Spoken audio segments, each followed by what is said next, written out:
The former senior manager at Natwest Gibraltar is facing allegations of fraud and false accounting dating back from 2011 to 2017.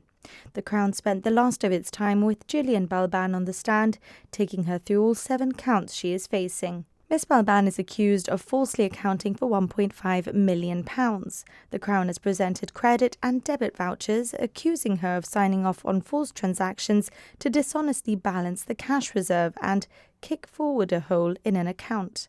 According to the Crown, this is a hole that grew to become a £2 million gap in Natwest's cash reserves. Ms Balban said this was absolutely not the case. She stressed that it is impossible to remember the rationale behind entries from so many years ago.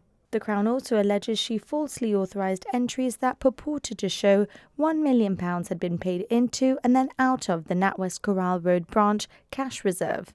Ms Balban says she wouldn't have been involved in the transactions as she had a higher limit on the amount she could sign off on. She says this is why her signature is often on high-value transactions. The Crown is accusing her of moving funds between the Linewall Road and Corral Road branches to clear what it claims were €240,000 worth of IOU slips. Ms Balban has maintained throughout that she did not accumulate any IOUs or debit slips.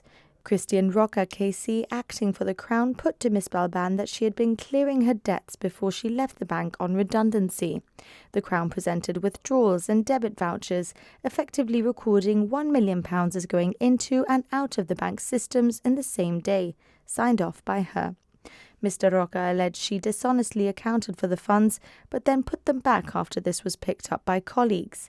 Ms Balban said the transaction was corrected days later and it was only signed off by her because of her signing power. The Crown alleges that in the weeks before Ms Balban left the bank, she asked a cashier to record a purchase of funds as a sale, inflating the bank's books in an attempt to clear an alleged €600,000 worth of IOUs.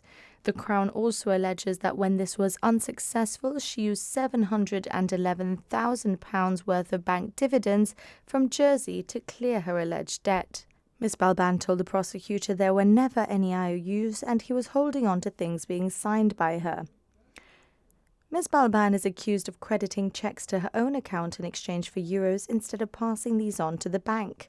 The defendant firmly repeated that any cheque that was credited to her own account would have been paid for with her own funds. The Crown put to Ms Balban she created a memo days before she left the bank, falsely explaining a £2 million shortfall in the bank's reserves was due to a software migration issue. Ms Balban said the bank has chosen to write the £2 million off, but this does not mean it was not sat in a suspense account somewhere. Closing arguments will begin this Friday.